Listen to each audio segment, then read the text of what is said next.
Então agora eu vou te mostrar o código desse projeto. Tá aqui o código, ó. Vamos lá.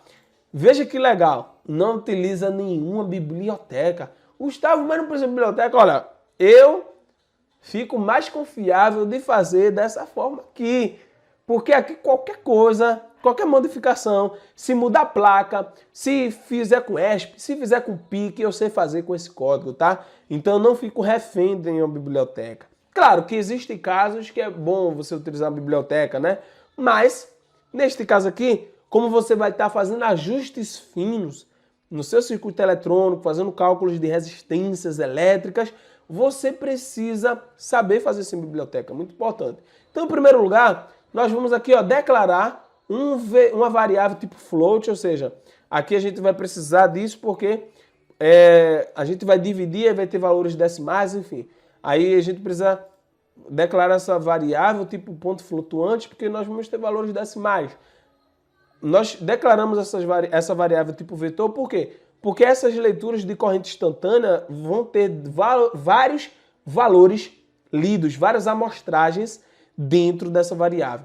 Depois eu vou declarar o pino do sensor, no nosso caso foi o A0, né? É porque em outro teste eu coloquei A1, mas enfim, A0. Corrente de pico, corrente eficaz, maior valor e corrente e é o valor da corrente, tá? Aqui corrente eficaz, enfim, isso aqui é só... eu estou acrescentando variáveis para printar na tela, mas eu vou te mostrar como calcular agora. No volt setup, você vai colocar a comunicação serial.begin para nós enxergarmos as informações no monitor serial de 9.600 bits por segundo. Você vai colocar aqui a variável...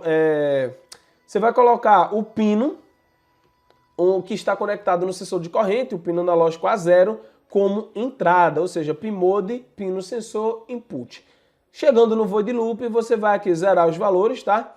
Então, depois que você encontra o maior valor, quando você vai fazer uma nova leitura, você precisa colocar essa variável aqui, maior valor, para garantir que ao final, no início de cada ciclo, esse maior valor ele esteja vazio. Por quê? Porque a próxima leitura pode ter um outro maior valor. Aí se você deixar o maior valor aqui, se você não colocar isso, todas as vezes que ele encontrar o maior valor, se o maior valor for menor que o outro maior valor, ele nunca vai mudar, né, de corrente, né? Então, se você tiver um pico de corrente, sempre vai ser aquele valor lá, tá? Então, você tem que sempre zerar para dar início ao novo processo. Depois, você vai fazer esse processo aqui, ó, para fazer essa leitura aqui, ó, 300 leituras na onda senoidal. Veja que legal, 300 leituras. E essas leituras aqui, eu coloquei um intervalo de 600 microsegundos, tá? Mas se nós fôssemos calcular, esse intervalo de leitura aqui, a frequência de leitura tem que ser pelo menos 2 vezes a frequência do sinal, beleza? E a frequência de leitura da entrada analógica, ela é alta, ela é bem maior do que 2 vezes a frequência do sinal. Ainda você colocando esse tempo, você não tem problema. Se você quiser também não colocar esse tempo, tá? Mas você só tem que ter cuidado, por quê? Porque se você fizer muita amostragem, você não vai conseguir varrer a onda toda, tá? Então você tem que ter cuidado. Fiz 300 leituras, mas você fez 300 leituras só de meia onda, tá? Então não adianta. Você tem que fazer de toda a onda, tá? Então você tem que ter cuidado em relação a isso aí. Se você enxergar no monitor serial, você pode até verificar essa diferença. Encontrar o maior valor, o que acontece? Nós vamos declarar aqui, né? Vamos utilizar a variável maior valor. E lembre-se que maior valor, no momento que entra nesse loop for, o valor dessa variável é 0, beleza? E aí nessa corrente instantânea aqui, ele vai perguntar, olha, o que é maior? É o maior valor ou o valor que eu acabei de ler? Aí ele vai dizer, não, é o valor que eu acabei de ler. Ele atualiza o maior valor. Se for o contrário, ele não atualiza. Enfim, ele vai fazer isso com as 300 leituras e alguma leitura vai ser a vencedora, ou seja, vai ser o último valor, o último maior valor armazenado nessa variável maior valor. Aí o que acontece? Você pode printar, né? Aqui eu não estava printando, mas é muito importante, você pode printar o maior valor, tá? Sendo que aqui eu já fiz meus testes, tudo eu deixo como comentário. Depois o que acontece? Você transforma esse valor de corrente, esse maior valor em corrente de pico, tá? E como é que você faz isso? Aí você vai fazer corrente de pico, aí você remove o offset. Nesse caso aqui, pelos meus testes, o meu offset foi 509. Gustavo, como é que eu descubro o meu offset, Gustavo? É só você, ó, deixa remove a corrente, tá? E você vai ver se o offset está funcionando, tá? Então, ó, você deixa esse maior valor aqui e ele vai registrar o offset. É o valor que está constante ali. Então tem que ser um valor constante. Lembra que nós inserimos um capacitor? Então essa leitura do offset ela tem que ser constante. E aí você faz essa leitura, você vai descobrir qual é o seu offset e você vai tirar esse offset aqui. Tirando esse offset, você vai aqui, deixa eu ver aqui o que eu fiz. Isso aqui eu transformei o valor em corrente, em tensão, né? Isso aqui eu acho que nem precisava ter feito, mas eu tava querendo esmiuçar, eu acabei fazendo. Mas por quê? Porque você já pode pegar dessa escala aqui, direto, ó. Você já pode pegar dessa escala aqui, ó. Ó, essa escala aqui, de 512 até 1023, é uma variação de 0 até 700 mA, beleza? Isso de corrente de pico, tá? Isso aqui é de corrente de pico, tá? Essa corrente aqui, ó, corrente de pico, 700 mA, beleza? E aí você faz os cálculos depois. Você pode fazer essa conversão direta aqui. Aqui eu converti para a tensão.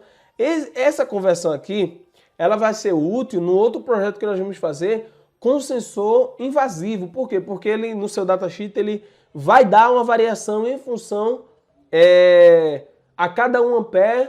Aqui, ó, a cada 1 ampere, aqui já está do outro sensor. Até aproveitei um pouco do outro código. Aqui, ó. Ele dá uma variação de 185 mV por ampere. Aí você vai precisar transformar para milivolts para ver quantos milivolts tem para saber quantos amperes tem. Então, isso aqui vai ser importante. Aí divide por 185, por exemplo, né? Então, isso aqui você vai precisar fazer. Mas para isso aqui que eu fiz, você poderia fazer uma função map, né? Direto para encontrar a corrente de pico sem problema nenhum. Aí depois, o que é que eu fiz aqui, ó? O fator de conversão para o STC 013, né? 013 até 100 A, ele vai medir de 0 a 714 mA. Logo o range de 0 a 5 volts, de 0 a 714 mA, calculando o fator de conversão. Aí aqui, na verdade, eu calculei quantos volts, quantos milivolts ele varia em função da corrente, tá? Aí você tem esse fator de conversão aqui. Mas lembrando, você poderia usar a função map para fazer aquela correlação direta de escala.